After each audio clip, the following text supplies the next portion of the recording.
পাকিস্তান পেয়ে গেল চীনের এই ব্রহ্মাস্ত্র।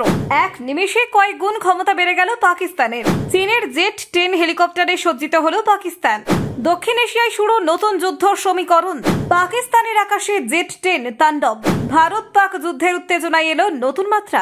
পাকিস্তান সেনার হাতে ভয়ঙ্কর জেট-10 হেলিকপ্টার ভারতের ঘুম কেড়ে নিচ্ছে। পাকিস্তানের হাতে চীনের ভয়ানক হেলিকপ্টার। এটি কি যুদ্ধ প্রস্তুতির কোনো সংকেত নাকি? এবার ভারতের সামনে বড় চ্যালেঞ্জ চীনের এই জেট-10। অ্যাপাচি বনাম জেট-10 দক্ষিণ এশিয়ায় হেলিকপ্টার যুদ্ধের নবযুগ।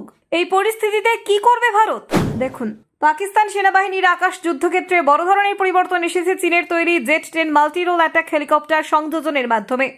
এক সপ্তাহ ধরে দেশটির বিভিন্ন সামাজিক যোগাযোগ মাধ্যমে ছড়িয়ে পড়া ছবি ও ভিডিওতে দেখা গেছে এই হেলিকপ্টারগুলি এখন মাঠ পর্যায়ে ব্যবহৃত হচ্ছে।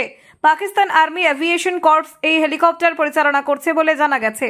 চীনের পিপলস লিবারেশন আর্মির ব্যবহৃত সংস্করণ থেকে অনুপ্রাণিত এই জেট-10 হেলিকপ্টারগুলো পাকিস্তানের আকাশ প্রতিরক্ষা ও সামরিক সক্ষমতায় একটি যুগান্তকারী সংযোজন বলে মনে করছেন বিশ্লেষকরা। এই সংযোজন কেবল যুদ্ধ ক্ষমতা বাড়াবে না, দক্ষিণ এশিয়ার কৌশলগত ভারসাম্যেও নতুন মাত্রা যোগ করবে। চীনা সংবাদ মাধ্যম সাউথ চায়না মর্নিং পোস্ট জানিয়েছে, চীন ইতিমধ্যে এই হেলিকপ্টার ব্যবহার করছে ভারত চীন সীমান্তে পাহাড়ি এলাকায়। এর ফলে বোঝা যাচ্ছে চীন ও পাকিস্তান দুই দেশই এই হেলিকপ্টার গুরুত্বপূর্ণ ভূমিকায় ব্যবহার করছে। সম্প্রতি একটি ভিডিও ভাইরাল হয় যেখানে দেখা যায় পাকিস্তান আর্মির জেট-10 হেলিকপ্টার উড্ডয়ন করছে। ভিডিওতে স্পষ্ট দেখা যায় ডিফিউলেজ এবং লেজে রাখা হয়েছে পাকিস্তান আর্মি এবং একটি নির্দিষ্ট সিরিয়াল নাম্বার। এইসব তথ্য থেকে নিশ্চিত হওয়া গেছে যে হেলিকপ্টারগুলো এখন পাকিস্তানের সক্রিয় সেনাবহরের অন্তর্ভুক্ত। এই হেলিকপ্টারগুলোর আনুষ্ঠানিক উদ্বোধন হয়েছে 2রা আগস্ট মুলতান গ্যারিসনে। উদ্বোধনী অনুষ্ঠানে উপস্থিত ছিলেন পাকিস্তানের সেনা প্রধান ফিল্ড মার্শাল আসিম মুনির।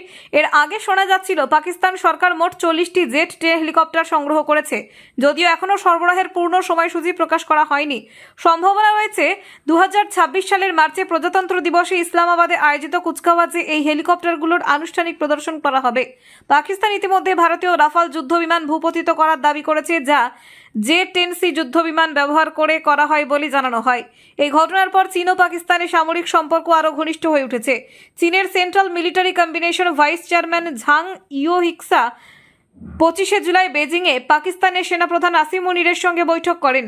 বৈঠকে দুই দেশ যৌথভাবে আঞ্চলিক শান্তি ও নিরাপত্তায় কাজ করার প্রতিশ্রুতি দেয়। পাকিস্তান এতদিন মার্কিন নির্মিত AH-1F কোবরা এবং রাশিয়ার Mi-35 হেলিকপ্টার ব্যবহার করত, কিন্তু আধুনিক যুদ্ধক্ষেত্রে এই হেলিকপ্টারগুলোর কার্যকারিতা সীমিত হয়ে পড়েছে। জেট-10 সংযোজনের মাধ্যমে পাকিস্তান একটি উচ্চ প্রযুক্তি ভিত্তিক আক্রমণাত্মক বাহিনী গঠনের দিকে এগোচ্ছে। জানা গেছে জেট-10 হেলিকপ্টারগুলো চীনা সংস্করণের থেকে উন্নত করা হয়েছে। পাকিস্তানের প্রয়োজন অনুযায়ী বিশেষ করে এর ইঞ্জিন, প্রতিরক্ষা ব্যবস্থা এবং ইলেকট্রিক ওয়ারফেয়ার প্রযুক্তিতে কিছু অগ্রগতি রয়েছে। এই হেলিকপ্টার ঘন্টায় 300 কিলোমিটার গতিতে উড়তে সক্ষম এবং অস্ত্র ও জ্বালানি সহ সর্বোচ্চ 1120 কিলোমিটার দূরত্ব অতিক্রম করতে পারে। পাকিস্তানের এই পদক্ষেপের পাল্টা হিসেবে ভারত ও সামরিক আধুনিকীকরণে মনোনিবেশ করেছে। Bureau report, Bangla digital TV.